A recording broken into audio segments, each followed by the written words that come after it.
If you think Democrats are weak and woke, you might just be a Republican. Or you're a Democrat. I guess everybody thinks that now? I don't know. Let's dig into it. Hey, I'm Chris with How to Politics. Democrats right now are a party in the woods.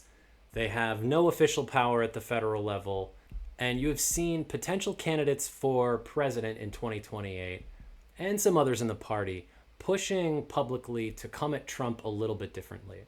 There have been some good ideas and some garbage. As I've covered before on this channel, I've seen a lot of weak and woke as terms used to describe Democrats by Democrats. There was Alyssa Slotkin. She was the senator from Michigan in April. There more recently has been Rahm Emanuel in May. There are also countless commentators. They all say that the public sees Democrats as weak and woke, and that the Democrats desperately need to change that perception. So, quick aside on Rahm Emanuel. Apparently, he's going to do paid political commentary for CNN and Washington Post now. So, I'm not sure how seriously to take his I want to run for president ambitions, since I'm not sure if he's money making or republic leading, but just an aside. First, if you're trying to rally your side, using the names your opponents call you is an unproductive place to start. Republicans call Democrats weak and woke. Instead of starting with, how do we fix this obvious truth about ourselves? Start with, how do we make ourselves better known so that Americans see they agree with our vision of strength? Something that benefits the American people as opposed to bravado and fake strength. Second, in American politics, strength is a vague and meaningless concept. Strength can mean different things, and strength can be reframed and better understood. For example, Republicans, long the party against Russia, many of them grew up staunchly anti-Soviet Union, still harbor deep-seated resentment of Russia and the Soviet Union, and yet, somehow the party called Biden standing up Ukraine's military against Russia as weakness. The party and the media just went along with the premise. Another example, Obama. Obama oversaw the largest campaign of extrajudicial assassination by drone. He escalated the Iraq and Afghanistan wars. He killed Osama bin Laden. He's also often derided as weak and professorial. So what is strength? Strength is not doing nothing to sanction Russia while it attacks civilians during supposed peace talks.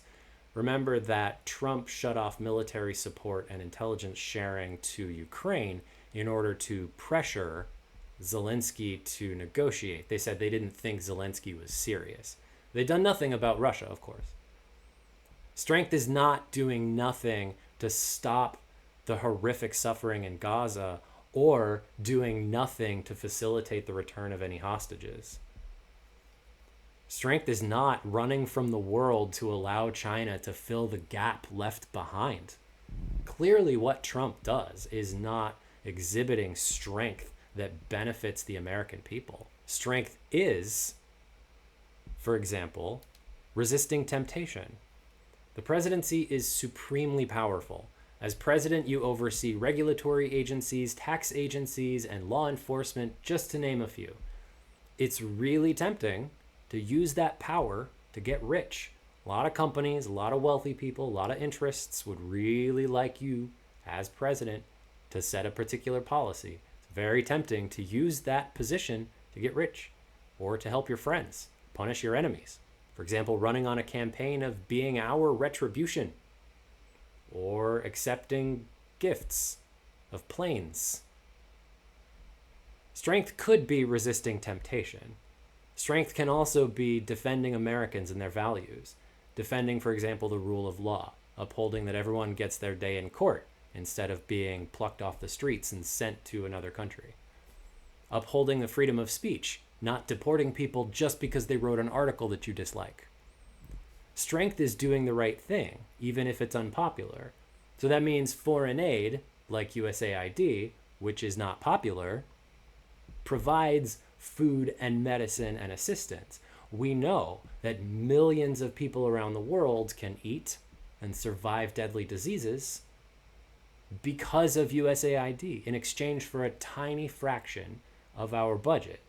We know that doing that creates goodwill, that is a bulwark against China, that creates valuable sources of intelligence, but cutting USAID because foreign aid is unpopular is the easy thing to do that produces a lot of suffering. So that's weakness. On wokeness, I don't know what that means. I assume that's just a marketing term, so I just ignore that shit. For a long time now, American politics has been dominated by Trump and his interests. As I've said before, we deserve a real opposition party. That's how we get actual dialogue in this country. I like to see the Democrats out here, but I wish that they would be smart about the politics. How should Democrats move forward politically?